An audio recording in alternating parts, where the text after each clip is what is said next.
Hello, this is Chris Ott, and I am continuing now with another segment of this series, What Mayor Baba Really Taught. I've been away from this project for a few weeks, and I wasn't feeling too well, but that gave me an opportunity to really think about the whole project. I actually already did this is part 17 of that series. I already did a part 17, but there was a camera error, failure. So the file was damaged on the media. So I was pretty discouraged because that was a pretty ambitious and long one that I did, and so I really needed to just stop for a bit and I couldn't watch it because as I said, the file was damaged. So I couldn't really assess where I'd been, but I could tell that I kind of was going out on some limbs. But this video is the new number 17 of the series to replace that, and I am going to still take some chances and go out on some limbs because I've had more time to think about it. And this is kind of dramatic. I mean, when I say dramatic, philosophy is not dramatic to most people, but there is a sense when you really study it, it starts getting dramatic, and the way that philosophy can change the people and the world and the way people think is truly dramatic once you really get to know it. My original book was called The Power of Ideas, and that was the first thing it said. It said to have a revolution, you need more than guns and economic problems. You have to have an idea. There has to be some new idea. Now this segues right into this talk because Mayor Baba actually said that he had come to bring about a revolution in man's thinking, which he called the slowest of all revolutions. Now that's really interesting. So it's not like a fast thing like people kind of expect at the end of the Kali Yuga. People expect something dramatic in the regular sense, like a big war. But the real dramatic change happens in the mind of man. And Baba also said, I'll give a hint of what this revolution in thinking was about. And that's what I'm going to get into. He said, it's commonly said that Baba, didn't come to create a religion. And he said he didn't come to create a religion or a new society or anything at one point in 1932 when he came to America. No, when he came to England for the first time. But Baba will say one thing and another day he'll say another thing.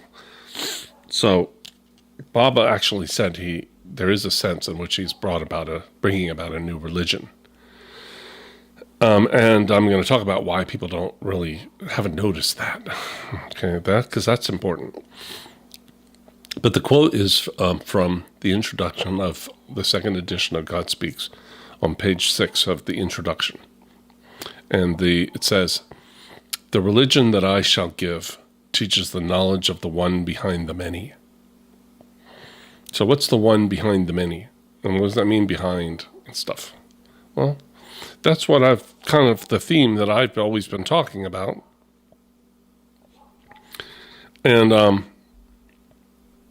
so this connects with the prophecy that I predicate this whole series on, which is a prophecy that Baba made in 1958, just a decade before he died.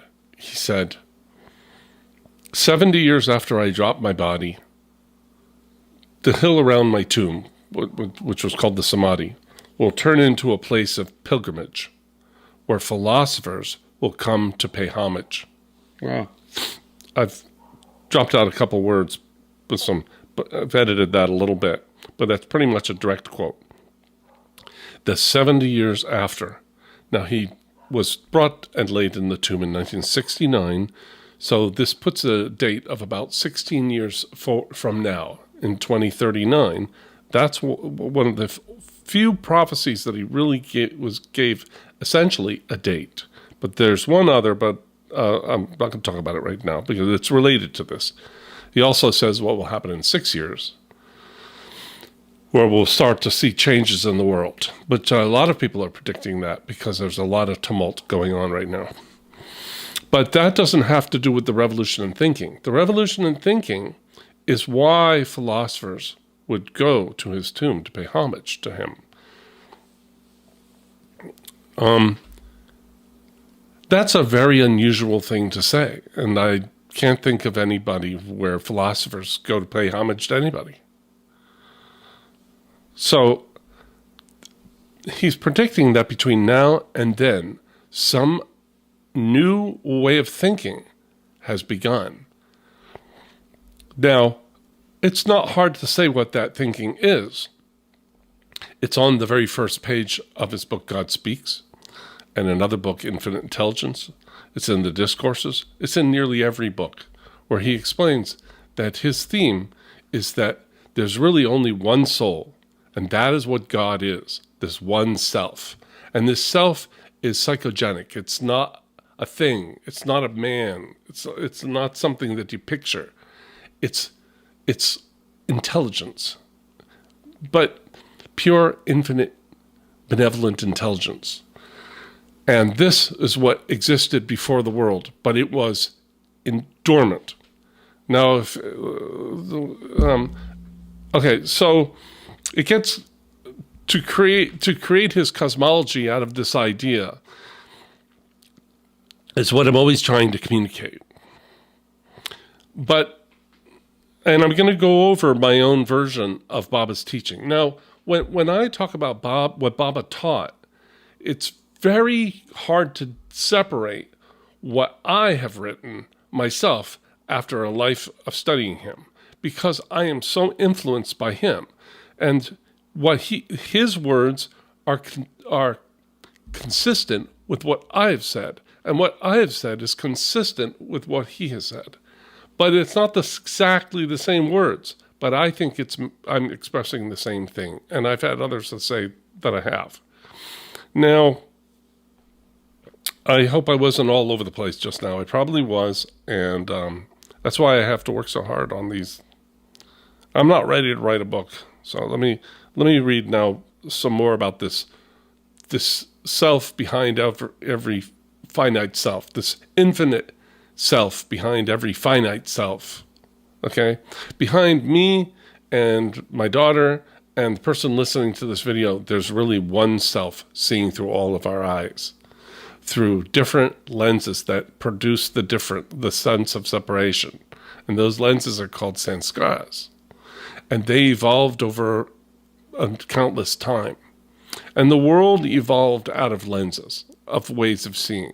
But this happened before humans were even on the earth. It happened when the laws of nature were evolving, at the very, very beginning of the waking of this intelligence. And I have to kind of talk about a lot of aspects of that. I tried to talk about this with my daughter before this talk and say, I'd like to practice. And I got confused with my words. But it's not because I'm confused about the idea. It's because I don't know where to start. And I go down a rabbit hole and then I'm kind of all messed up.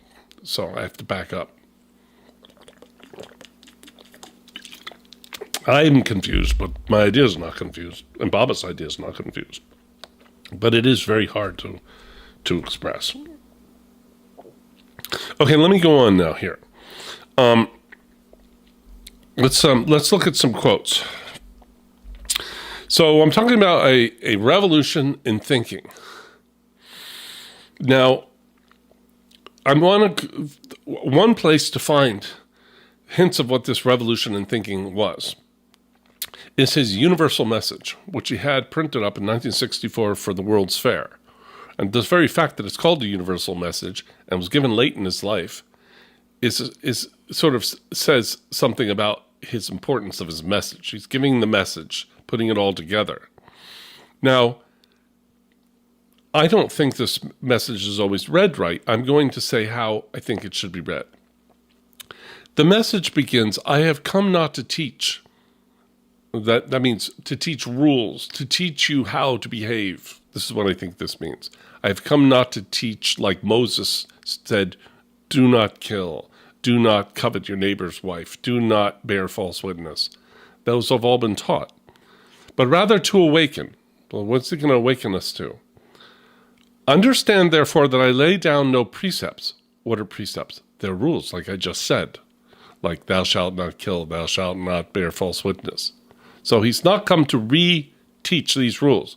Instead, he's going to bring about a change in perception that's going to automatically create a spontaneous positive change in human behavior, where we automatically will not bear false witness, covet thy neighbor's wife, kill another human being.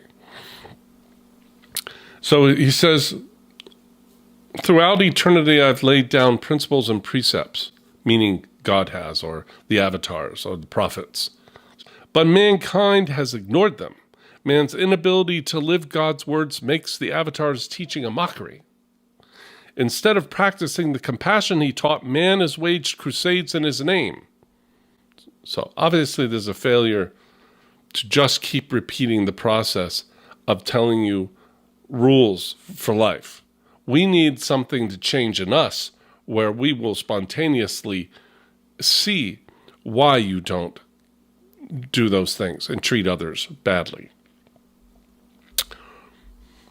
And then he says further down in this message, it's not a long message, but you can find it online. It's called Meher Baba's Universal Message. When I release the tide of truth which I have come to give, men's daily lives will be the living precept. They'll be living those rules that he didn't say, okay? Like care for your brother, The words I have not spoken. See, Baba was silent for 44 years and never explained the meaning of it. The words I have not spoken will come to life in them. To start to see that he's silent. He's not telling us what to do. He's going to tell us how things are so we can see what to do. All right? The breaking of my silence will help you to help yourself in knowing your real self. Okay? This breaking of the silence is a metaphor that he used throughout his mission. And then he says, there really wasn't any other way to solve the problems at hand that man now faces, except by his coming and bringing about this change in man's thinking, okay? So, and this change in thinking is what I'm now thinking is he's alluding to the philosophers will come in another 16 years or so to pay homage, to say, thank you. That's what we needed. See, right now people are thinking we need, the politicians are making bad decisions. So we need to have better politicians. But when has that ever worked? And that's working less and less. And I suggest, I won't recommend any other speakers because you'll just get confused. But there are people who are seeing that we don't have a political answer to our problems. Something has to change in people.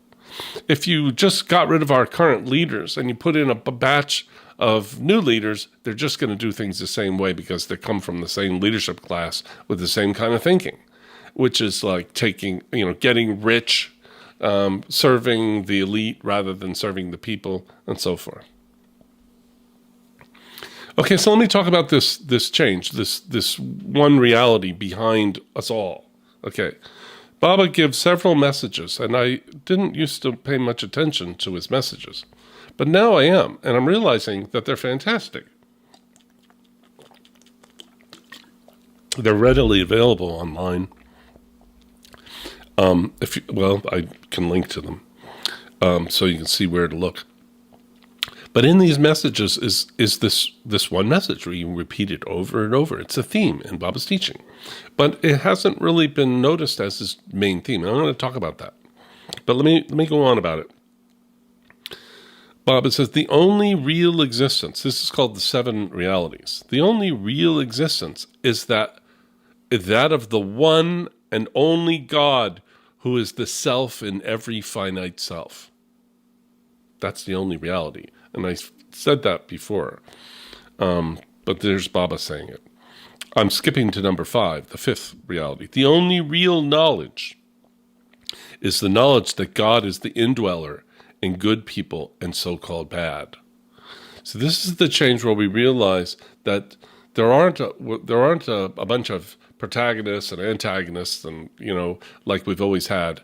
Instead, there's only one person, really, and that is the underlying reality, and that person is God. But God awakens again and again in a cycle which Baba calls the advancing stream of life. And you have to read his books to understand how all that works, because it's not the kind of thing you can just say in 15 minutes. But it's an evolution of consciousness, you could say. And that once a human being becomes fully conscious, the first phase of this sort of flower opening it's completed, and then that person has to go through a journey through reincarnation, and then finally he begins to go within himself in a path Baba calls involution, which is the opposite of evolution. It's internal, it's inward, it's subjective, and then eventually he realizes his own true nature as the actual creator. But once he has that experience, he becomes a master himself. But then it still remains for everybody else to one day reach that point. So he has to stay and help so many before he goes on to just experience bliss, the bliss of his own existence, called Nirvikalpa Samadhi. So, or moksha, etc., etc. So I think that's good. And then he has another message. It's called How to Love God. Now, normally, the way Baba lovers are a group of people, but not very many, but they're around the world. Not a few in America, a couple thousand.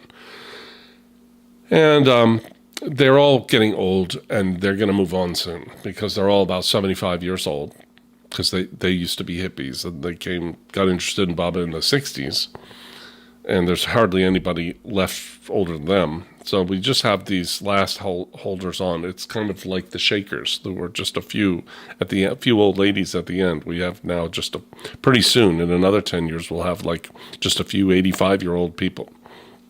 But these people always saw that the goal was to love Baba as God.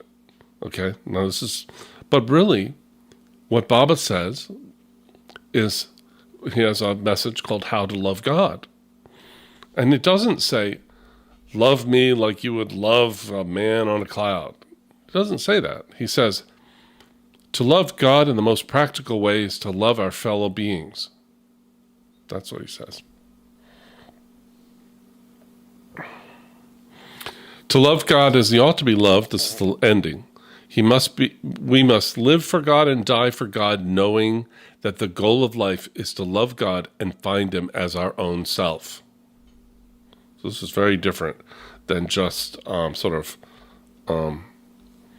fan crush on Baba and thinking Baba is God. What they've done is they replace the guy with the beard on a cloud, and they have a guy with a mustache on a cloud. And that's absolutely to be expected. And I'm going to talk about why I think this is actually supposed to be this way. I've been kind of talking like Baba people are dumb, and I'm setting things straight, and I can read Baba, and they can't. Most of the things I'm saying right now, if you told a Baba lover, he would go, oh yeah, of course, that's right, because he's read the books. But then he slips back into this old kind of thinking of like a deity that's somewhere out there. Like, that's why they think Baba's like a ghost, even though he died, more than 50 years ago. And he said when the avatar passes away, he immediately goes into nirvikalpa samadhi, and he doesn't experience the illusion, which is kind of a torture for him, because God experiencing God is bliss, but God experiencing, when you're that exalted, and then you have to be pulled down and experience all those problems of, your teeth falling out and people's headaches and everything, it's kind of a nightmare. So Baba is in a better place, as they say. But people don't want to accept that. They want him to be involved in the world, but he's not. He clearly taught that he's not.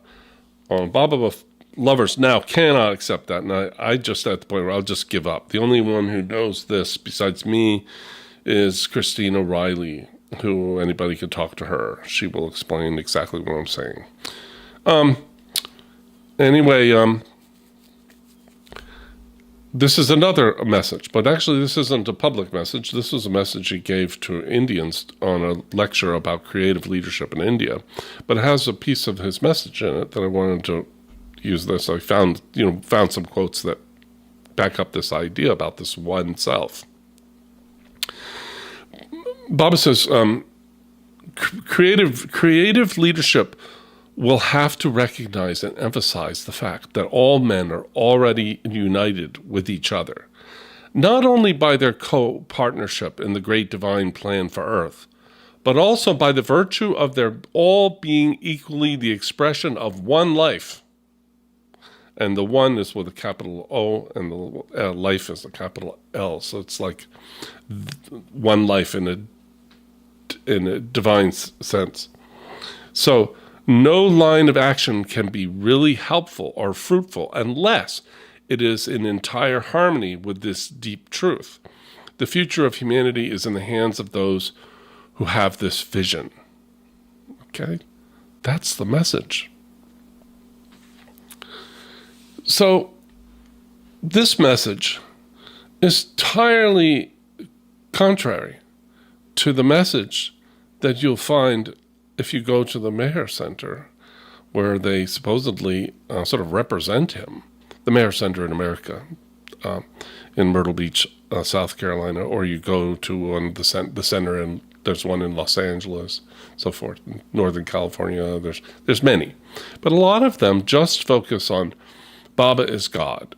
And as a matter of fact, I used to think that like that too. That was the main emphasis. You become a Baba lover, it means you believe Baba is God. Well, what does that mean? I mean, how is he God? And you're not God. Well, it says in the discourses that Baba is God in a very special sense. And that's discussed throughout his stuff. So we're all God.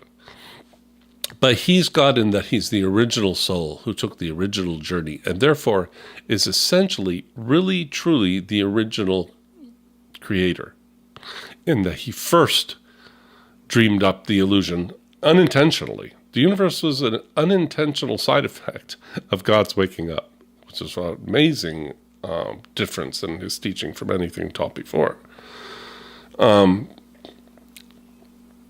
God was perfect, but that perfection had to be manifested.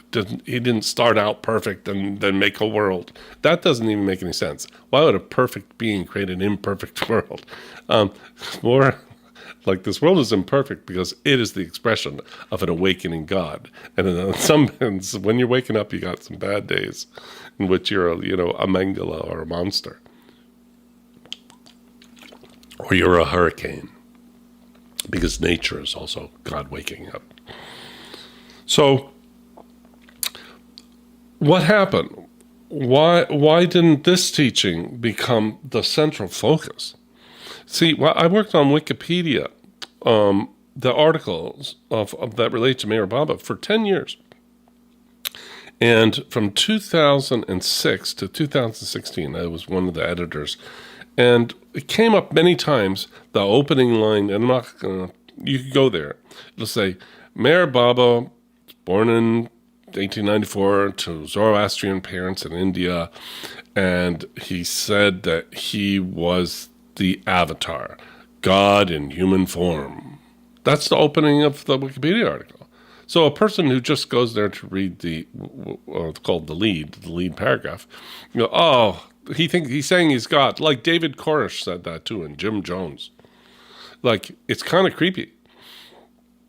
I mean, these days it's kind of not considered polite to say you're God in that kind of sense, like he's God. And it's a turnoff. But I fought for it because I said, I can find it in the writing. It's what he said. And we're going, I was kind of a jerk about it. And there were people who said, well, we need to qualify this. It's funny because now I'm, the opposite. But I got my way, and it still says it that way. And I'm not sure how we would have qualified it without the thing starting to fall apart in the lead. It would have become pretty complicated. To have to go immediately into his cosmology to explain the sense in which every mouse and tree is God. But looking back, it would have been better if we had. Because that's the revolution.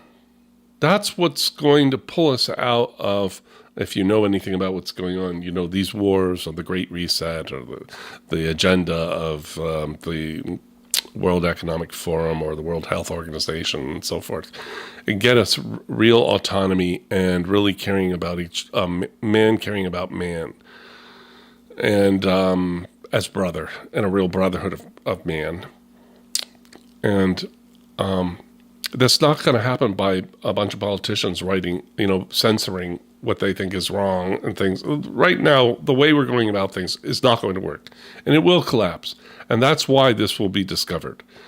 And whether it'll be attributed right away to Baba, I don't know. But it does come from Baba. If you really look into it, that's where all this idea that I've been trying to describe for 20 years comes from. Even what I've written in my books is nothing but a rewording of his teaching, and also a working out of some of the logic of it. And so why was that missed? Why did we just go with the thing of, Baba is God? I love Baba, oh, Baba, and even praying to Baba, please help me with my, job and my wife and my this and like that. Just like people do, kind of like ancestor worship. I talked to somebody from South Korea who told me that she was very familiar with ancestor worship, and that is a thing that they really do. They ask their ancestors for boons, things that they want or think they need.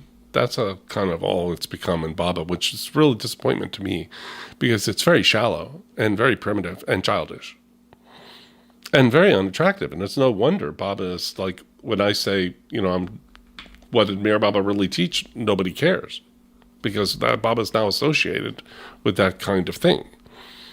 But Baba not only said the idea that we're all the expression of one consciousness, one soul, that's a popular idea.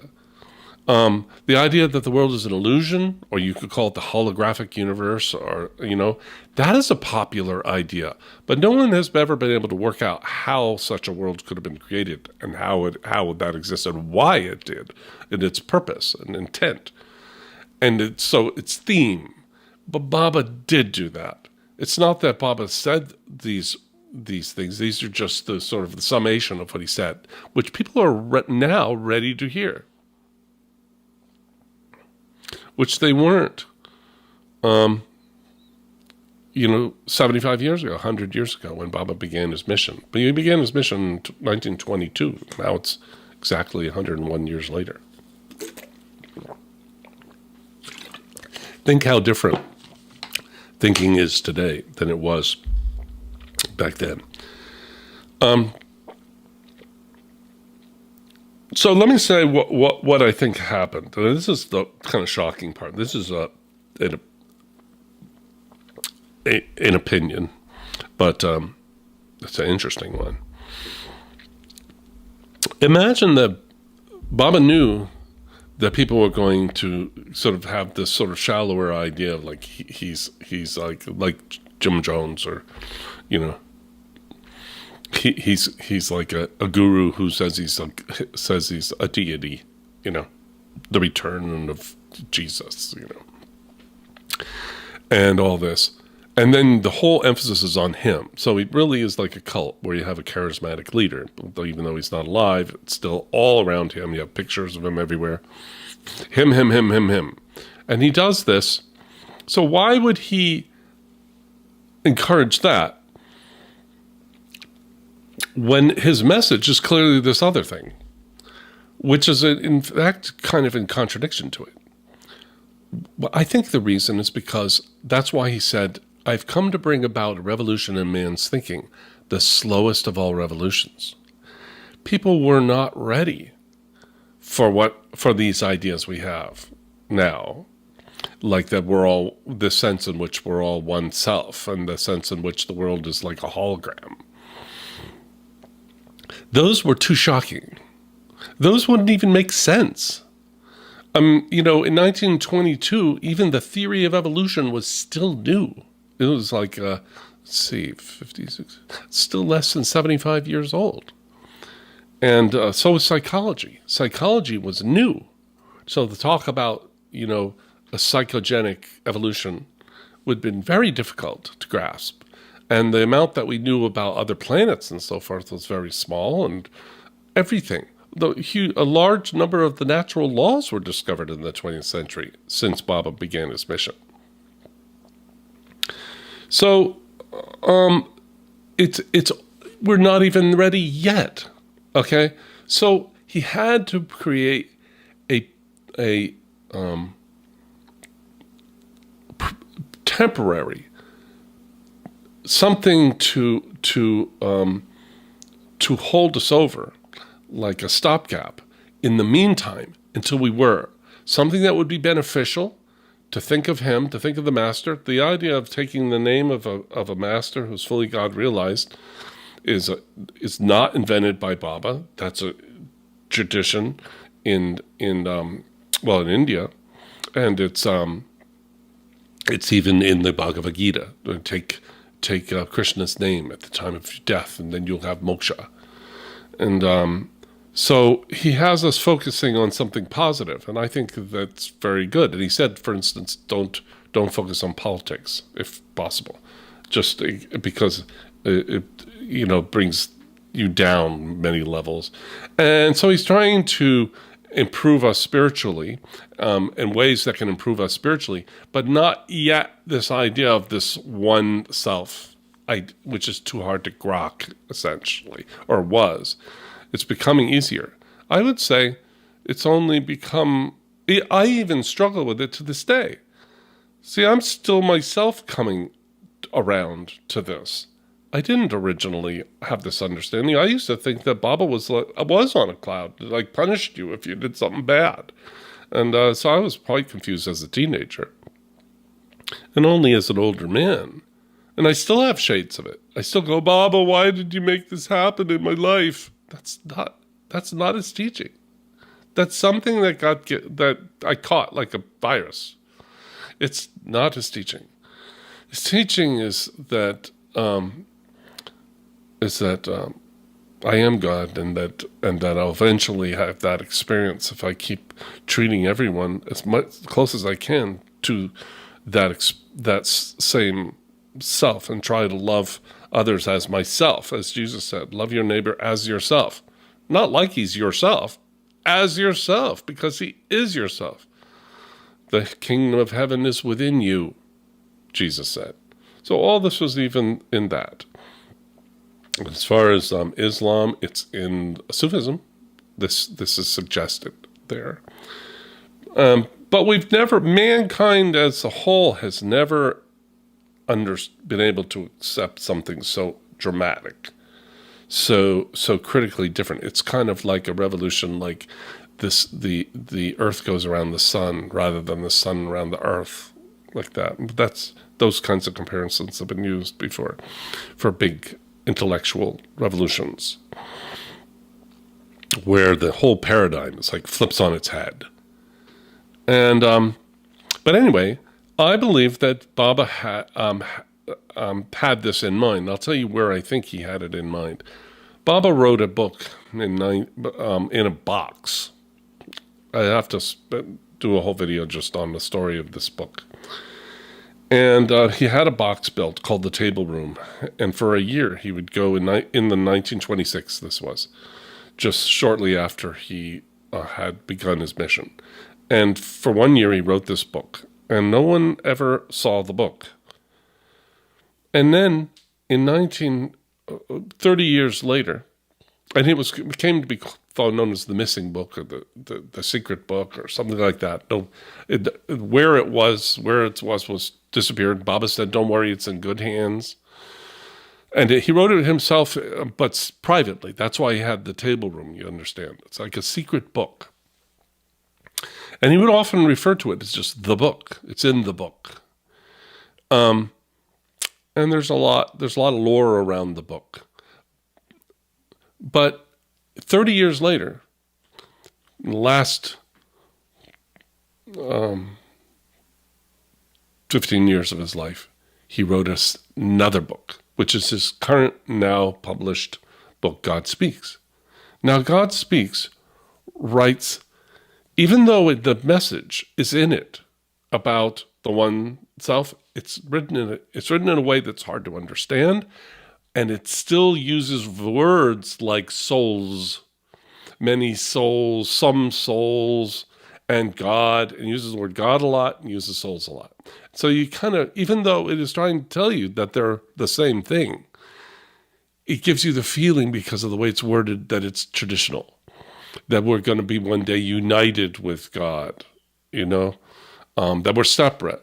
And that there's the world, and then there's our soul, and then there's God, which is kind of like a great big soul. And then one day we'll die and see the big soul, or something like that. That's kind of how God Speaks kind of comes across, even though that's not what it actually says. I know that's odd, but you can download the book, or you can order it and see for yourself. And I've got the opening page, so I'm going to make this point. Now, that's been his main book.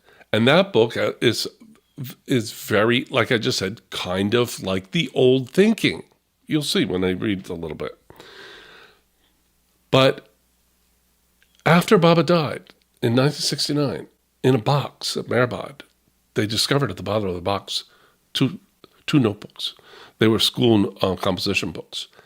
And I believe those are a fair copy of Baba's missing book. And in that book, which I have done a version of it myself, and I will link to where you can download it and read it yourself. And you can even download scans from the handwritten notebooks. A fair copy is written by somebody else to protect a work that is meant eventually for publication.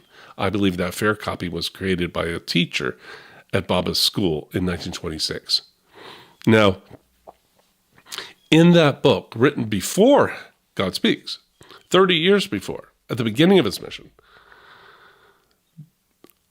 Baba entirely emphasizes the one self, seeing through every eye.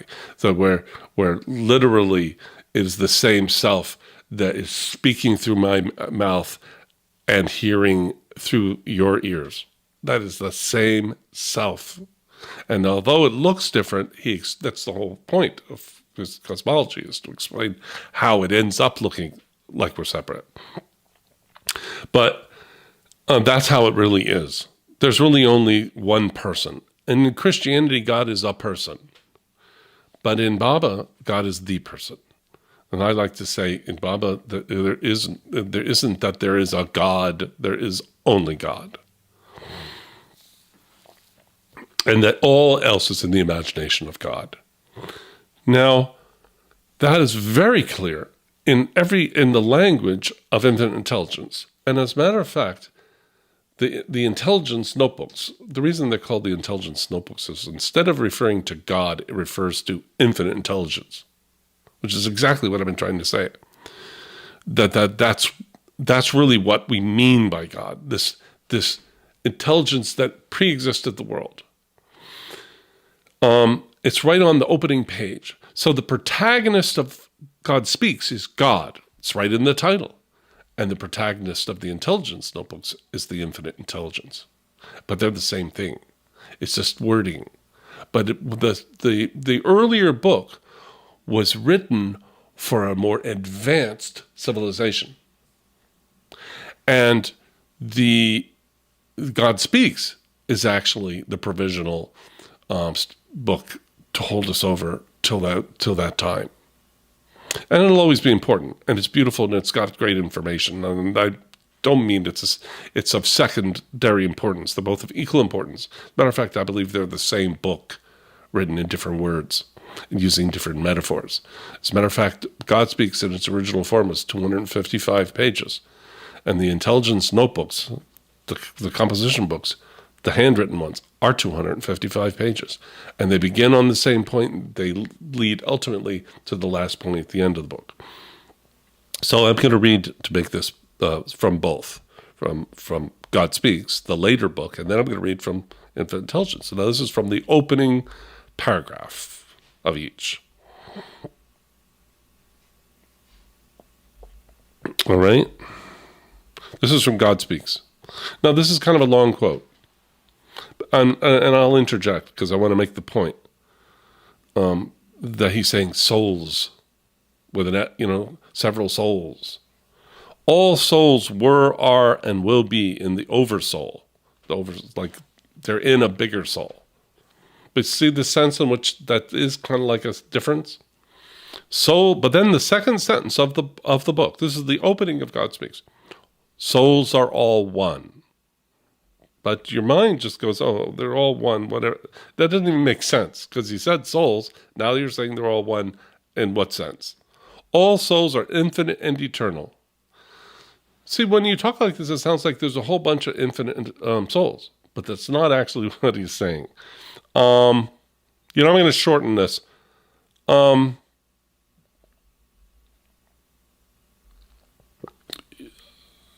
The oversoul here is what he's calling God, and the souls are the individuals. But you said that throughout, even though he makes clear that it's all one, the wording of souls and the oversoul makes it seem like it's separate.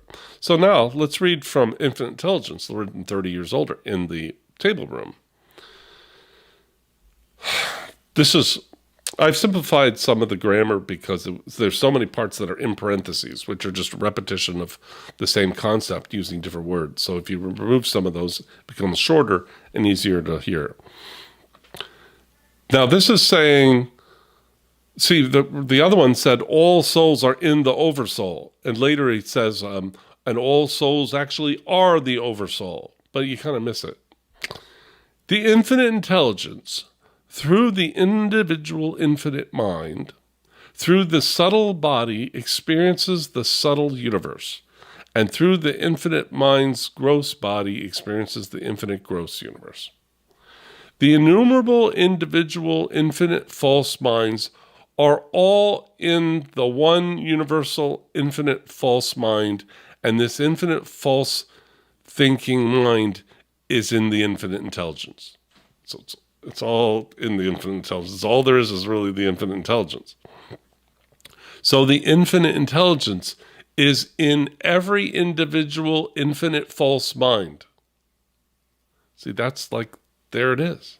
That's the theme that I was reading at the beginning of this talk, where he keeps saying this, all the infinite selves are really the one self. That one self is the self behind every finite self. Finite in that it's having a finite experience through its finite sanskaras. Once those are removed, it has infinite experience. So the infinite intelligence is I'm repeating, in every individual infinite false mind. Through every individual infinite false mind and its subtle and gross bodies, it is the same one infinite intelligence, realizing its subtle and gross imagination. And what that means, you have to read the book. It means, I won't go into it.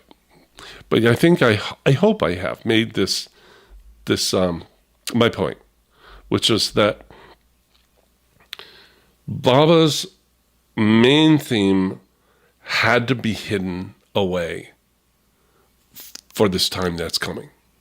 And I guess I'm now revealing this as a theory the very first time. No one has ever said this, what I'm saying. I don't think it was meant to have been said. And as a matter of fact, that video that I tried, this number 17, I was trying to cover all this, and I covered a lot more than I did just now, in fact. But then the file got damaged, so maybe I wasn't supposed, it wasn't time yet. And it still may be not quite time, but there's 30 people watching my videos, so it's not like I'm going to cause any disruption in the space-time continuum by bringing about something that's meant for the future. Anyway, I hope this was followed. I'll put it on, and I'll probably go over this all once or twice again to kind of get at all the details that I might have left out. Because this is the first time I've brought this up, this idea that there's actually like two teachings. And one it explains why the current aging and soon to be passing away Baba lovers have the older one, because they weren't ready for the new one. There wasn't time, but maybe they were kind of in between. They sort of a little bit got it. But and I think that this teaching, this sense of oneness, the brotherhood of man kind of concept that kind of comes out of that, and even with nature, the unity with nature, is a really benevolent idea. It's like an idea that could bring about really the fruit that we have been able to bring about politically and legally in the world, where things are starting to actually fall apart because we're imperfect. We need a change in our perception, not a change in our laws. Although changes in laws will come along too, but they'll come out of the same new spirit. Well, thank you, and I'll see you again in the next part. Take care. Thanks for watching. Bye-bye.